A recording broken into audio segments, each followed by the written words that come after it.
Hi everyone. So today is our third seminar, and today we are going to talk about four things. So the first one is some like comments on assignment 2, and then the second thing that we are going to talk about is the measures of fit, and the third thing is about the term paper, and the last one is um, about a concept called omitted variable bias. So which is a very important concept, and you must meet it in your term paper. So let's start it. So the first one is about the review and some comments about assignment 2. So we will put our suggested solutions on Athena, and you can take a look. And basically, everyone did it quite well, especially in the empirical exercise. So I don't think there is like much problem in the empirical exercise. And in the writing part, most of the people did it quite well and answered it correctly. And some people answer gave out the wrong answer in the last question in writing part, so which is the question F. So the question F is about um, like ask whether the distribution of errors in a regression is normal or not. So the correct answer is that since the distribution of earnings is not normal, so as we know that the wage can only be positive, so there's no negative wage. So it's either like you are employed and receive wage, or you are on employment and receive like zero wage. So we know that the distribution of wage is not normal. It's like skewed to the right. So most of the like the data points of wage like lies in the right tail of distribution. And the kurtosis is larger than normal, so which means that the extreme value is like proportionally more than normal distribution.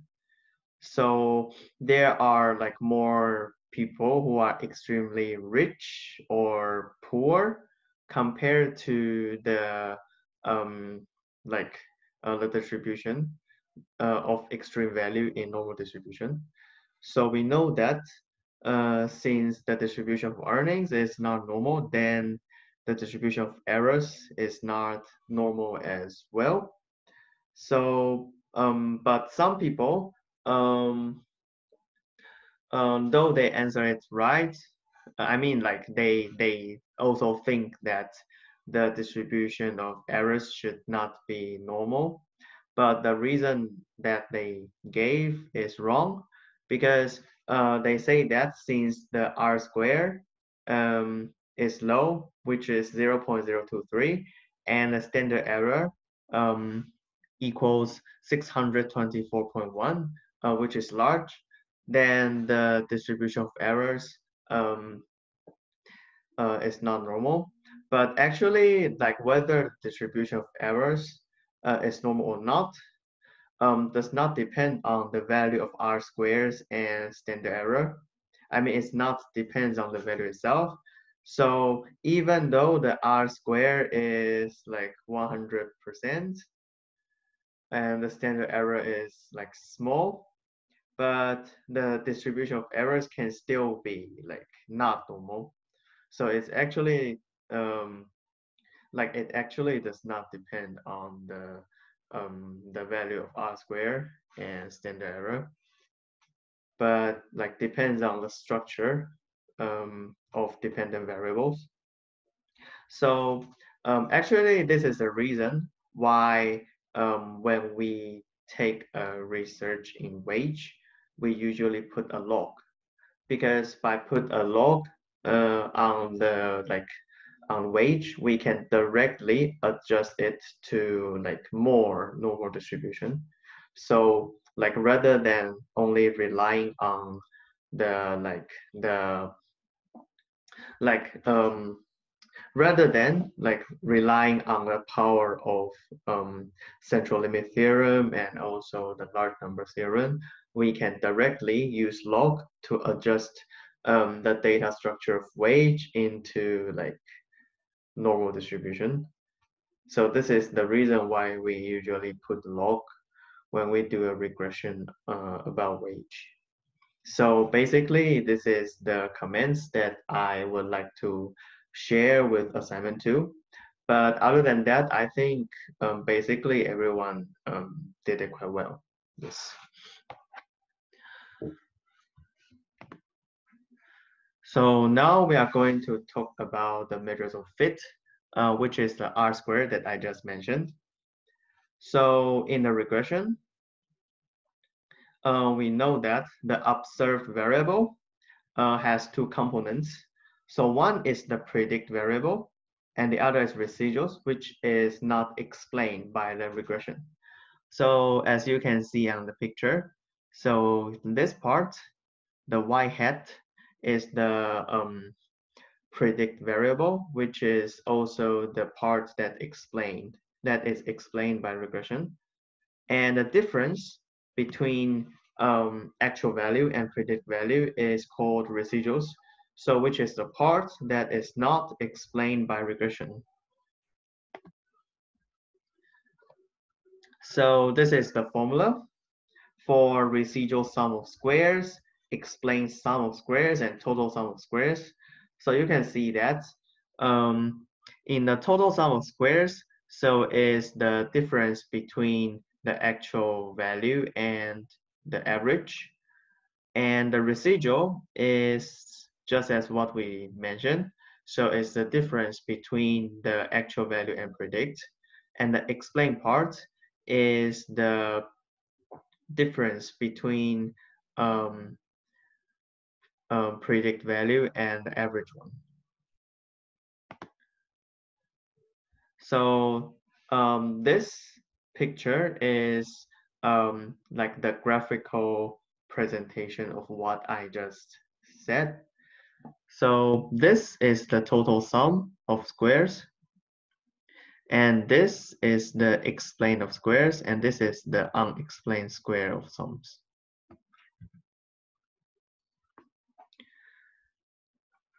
So the way that we calculate the R square, so which is also called measures of fit, is you use the explained sum divided by the total sum, because R square means that like how well can the model explain the variation of the observed variables. So for example, you can see the first one here, so which is a good fit. So you can see that the distance between the predict and the actual one is quite small.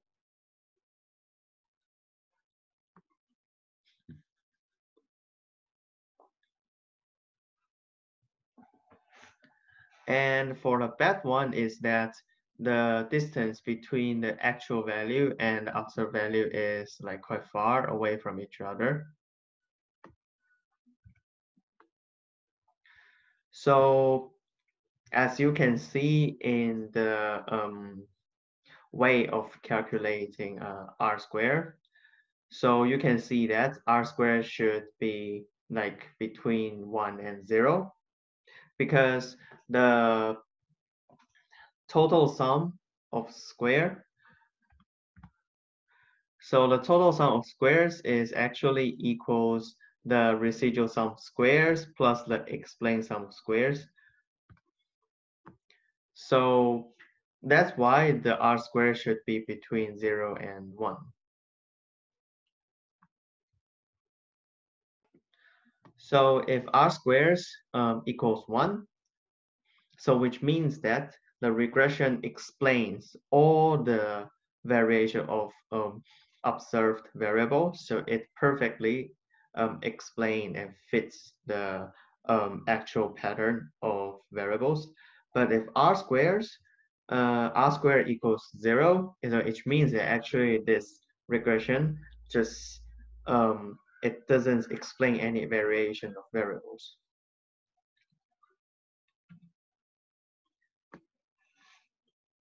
So yeah, so this slide just talked about what I just said, and so there comes a thing called like r squared and adjusted r squared, because by construction, so it's quite natural that as long as you add like more and more variables, the r squared should increase as well.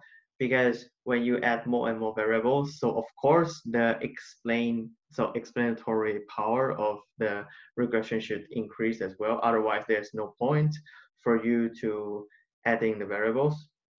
But the thing is that as long as you add more and more variables, actually those variables may be not the one really explains the variation. So that's why we need to adjust. So we need to like make the adjusted r squares to adjust this like natural increase of r squared just because of you adding more and more variables. So this is the difference between r squares and adjusted r squared. So it's quite reasonable to think that the adjusted r squared should be smaller or equal to the general r squares, because the adjusted r squares is the r squared adjusted for the number of variables that you add in a regression. So this is the difference between r squared and adjusted r squared. And what r squared and adjusted r squared do not tell you. So the first one is that whether an included regressor is statistically significant or not. So as what I just said, so r squared or adjusted r squared only tells you that how this like total model explain the variation of the variation of actual like dependent variable. So actually you don't know, you cannot know that whether the regressor that you put in a regression is statistically significant or not, just by looking at the r squared. And the second one is you cannot know whether the regressor really cause the result of dependent variable. So I think this is quite important. So you need to know the difference between two things or two purpose why you use the regression. So the first one is called prediction, and the other is called causation.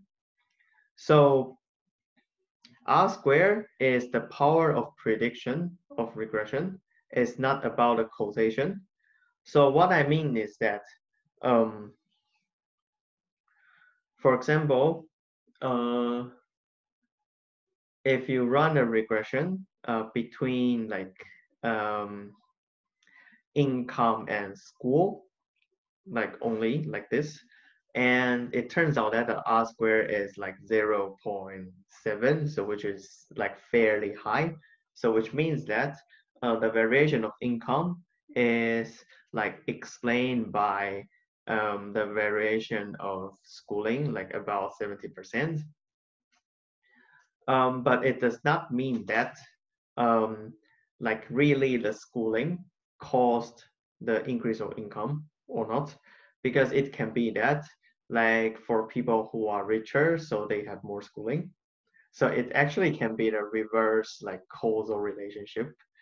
So even the r squared is high, it does not imply that the regressor must cause the pattern of dependent variable. So you need to so you need to keep in mind that even the R square is high, it does not mean that there there exists the causal relationship.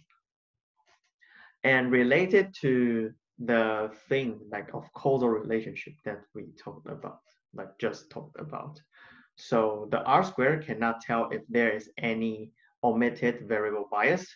So like when we go back to our example about the relationship between like schooling and income. So here, the omitted variable is the variable that is both related to school and income. So for example, race, for example, family background, um, for example, the area where you live, the geographical location. So both of like three of this are related to the schooling and income. For example, if your parents are richer, so it's quite reasonable that you should get more schooling, and also you will be richer either by the like more investment in schooling or either by inheritance. So this variable, if you don't put it in a regression, it will cause the bias. So if you don't put this in your regression, the coefficient that you see like in the regression only includes schooling and income. That coefficient is biased, and it is not the true like causal relationship between income and schooling. So even the R square, for example, is like 0.7, it cannot tell you that whether there is any omitted variable bias or not. And the fourth thing is that the R square cannot tell you whether you have chosen the most accurate regressors. Because, for example, maybe the maybe like for example family background can explain like more like the variation of income compared to schooling. But for example, since you already saw the fairly high, like 70% of regressor or something, so you just put schooling. But actually, like this, like R square equals 0.7 cannot tell you that, cannot tell you whether you have chosen the most accurate or like the most correct regressors that you should put in a regression. So these are four things that you should keep in mind when you run the regression and get the value of R squares and like the R squares. And yeah, and like one last thing is that, so the R square cannot tell you about the structure of data itself. So it's like directly related to the questions that we met in the last assignment. So even the R squared there is 0.023, which is like extremely low, but it does not give you any information about whether the distribution of errors is normal or not. So these are the things that you should keep in mind when you calculate the R square. And the third thing that we are going to talk about is the term paper. So here are some like guidelines about term paper. So basically, there should contain 6 parts in your term paper. So the first one is you should choose a question that you would like to investigate. So now you can start to think about what you are going to write about. So you should motivate it well. So why is this interesting? Like what, yes. So I think this is the most important thing because it will be quite bored and quite like stressful if you choose a topic that you have no interest at all. And like what relationship do you expect and why? So this is a like good approach to write a term paper. So for example, you expect that the gender wage gap should exist, but um, when you run the regression in the data set that you get, it turns out that actually the gender wage gap is not significant. Then, so which means that the actual result is um, like it does not correspond to your like expectations at first. Then actually it will become like more interesting that because then now you need to explain like why it happens and something like that. So actually, um, to motivate your expectation about the topic that you are going to do the research is an like interesting approach. But of course, you don't need to force yourself to like have the some expectation at first, like before you run a regression. And then second, so make sure you refer to previous literature and studies, particularly to the economic field. So yeah, because like this year is like 2020, so it's quite normal that someone must write something related to a topic that you would like to like know. So make sure that you like refer to previous literature and studies because actually by reading like the previous literature and studies, so you will have like more concrete idea about a topic that you're going to do. And then the third one is like explain your data set. So you need to talk about um, how like what the data set is and where you get it from. And the data set should contain the most relevant variables, so which is the things that you put in your regression. And the most relevant set of control variables to account for omitted variable biases. So we will talk about the omitted variable biases like just after like this section. And then like some summaries and descriptive statistics using plots, tables, etc. So these are the things that you try to explain your data set. And also like some graphs. So it will be quite good if you use some graphs to explain the result or to explain your data set, because sometimes the graphical presentation is more powerful and more clear than like words. And the fifth one is the regression results. So of course, after you run a regression, you need to present your results. And then here comes the last one. And actually for me, I think this is the most important part in your term paper. So it is interpretation and discussion. So we expect both a statistical and an economic interpretation. So the reason why I said like this part is most important is that because actually like we know that it's really straightforward to run a regression in Stata. So you just put reg and then you just put reg and the dependent variable and a bunch of like independent variables or control variables that you would like to put in regression. And then after this, like it's just done. So it's actually really straightforward to run a regression, but it's difficult to interpret the results that you get. So actually, I would say that so this part, so the interpretation part, is the part to show like how much you learned from this course, and also like how much you learned from your past economic course. So when you try to interpret the results, you need to use the economic theory or some like economic like models that you learned in the past to explain the results. So not only we expect a statistical interpretation, but we also expect the like economic interpretation.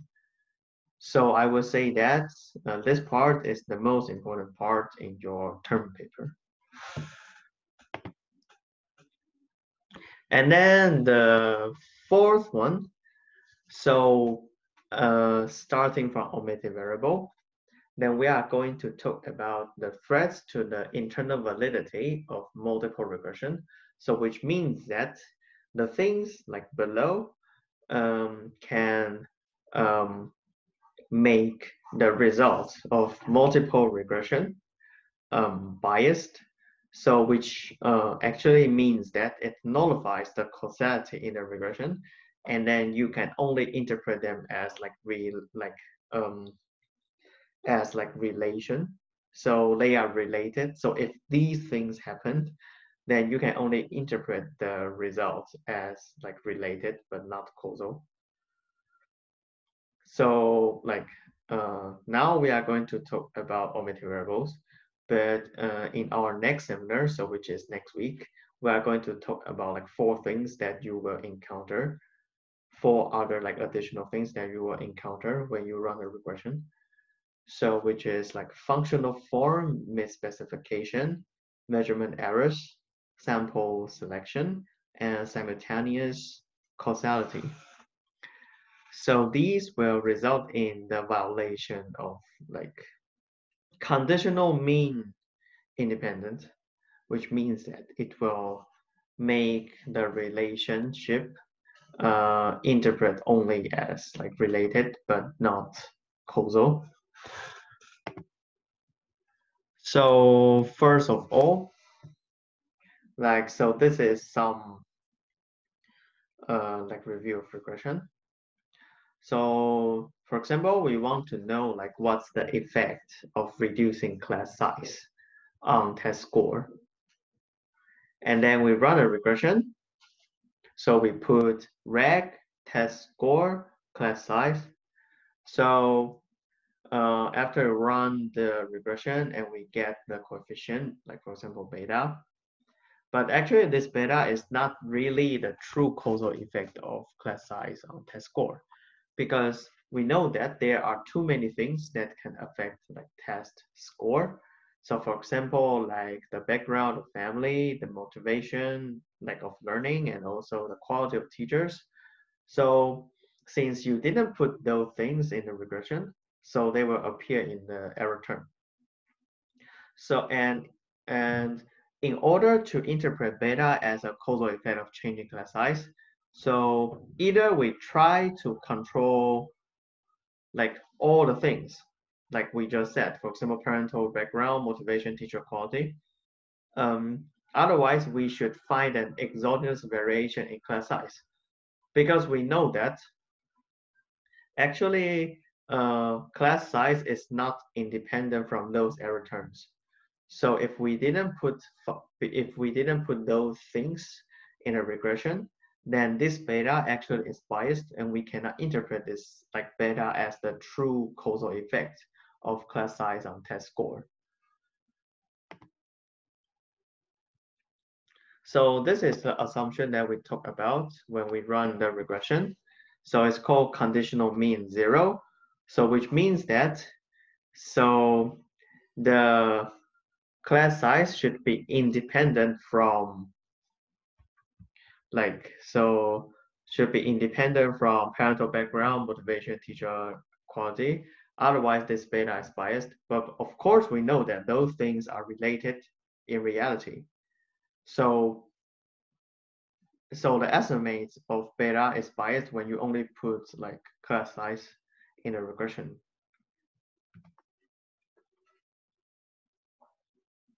So if we didn't put it in the regression, then which means that they are omitted in the error term, and then it calls omitted variable bias. So that's why this bias is called omitted variable bias, because this bias is coming from the omitting of those relative variables in the regression.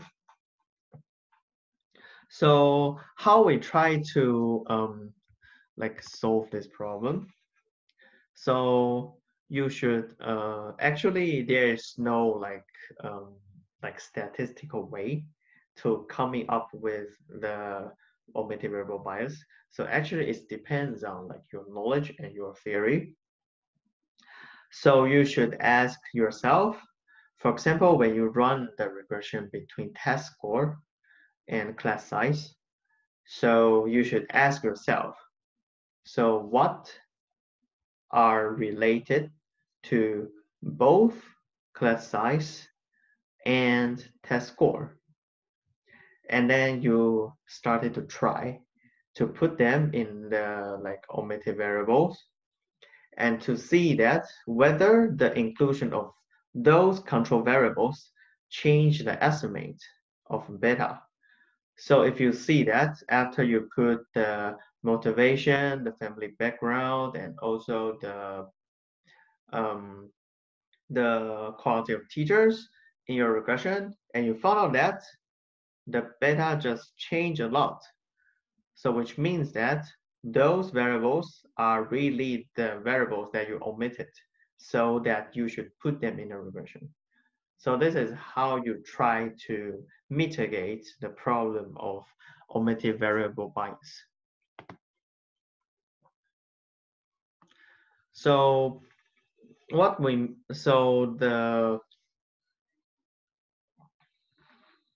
so this way is called like so the way of including a control variable to mitigate the omitted variable bias is that try to hold the variation constant. So now since we put the family background in the regression, so which means that now we try to estimate the effect of class size on test score, holding the family background constant. So by this way, then we can eliminate the effect of family background on the class size and test score.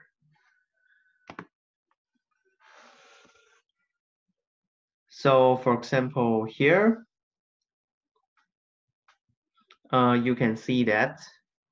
So now we only include, so the left-hand side is we only put health, and right side is that we include wage. So you can see that the coefficient changed somehow. So which means that if we didn't control for age, then we overestimate the negative effect of health on income. So this is how we try to figure out the omitted variable bias. So you just use your knowledge to put the possible candidate of omitted variable in your regression and to see that whether the beta changes or not. And the other example is that, for example, you try to see the gender wage gap. So when you only put wage and female, this will cause a bias because, for example, like education, so schooling itself is both related to gender and wage. So for example, we know that more schooling will cause higher wage, but whether you are like female or not will affect the quantity of schooling that you receive as well. So in this regression, schooling is the omitted variable that you should put in your regression. So we can see the next page. So after you put, for example, schooling experience and whether you worked in the public sector or not in the regression, you can see that. So before we put them, the gender wage gap is like negative 17. But after we put them, it turns to like negative 11. So which means that the omitted variable bias in the like single regressor regression is really big. And these three variables are really the omitted variables that you should take care of. So yeah, so I just finished the part of limited variables, and this one is like the review of p-value.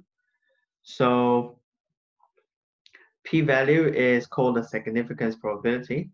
So it's a probability. So like if now we assume the like null hypothesis is correct, so what is the probability of having the statistics as the one that you actually get. So now if you assume the null hypothesis is correct, but the probability for you to get the actual result is actually really low, but you still get it. So which means that actually the null hypothesis should be wrong, like more likely to be wrong. Otherwise, for example, if the p-value is 0.01, so which is 1%. So which means that now you assume that the null hypothesis is correct, but you still get but the probability for you to get the actual result is 1%, which is really unlikely to happen, but you still get it. So which means that actually your assumption is more likely to be wrong. So this is the logic of p-value. So which means that actually the p-value is small does not mean that the null hypothesis must be wrong, but it just means that it's not likely. So even when it's not likely, it does not mean that it must be wrong in reality, because actually we never know the actual situation in our population. We can only try to get some knowledge of population by using the sample. So even the p-value that you get is small, it can still be that the null hypothesis is correct, but by using p-value, it means that it's just unlikely. So maybe in reality, the null hypothesis is still correct, but but when you run a p-value, it's small. So this situation can also be happen. So when you get the p-value, so you should have the correct knowledge of interpreting the p-value rather than mechanically just pursue the small p-value, because this is also the phenomenon which is called p-hacking. So some people just mechanically um, pursue the low p-value without really try to think about the meaning of p-value itself, or just try to distort the data set in order to get the p-value that he would like. So yeah, so this is the review of p-value. And yeah, I think this is the end of the seminar today, and see you next week.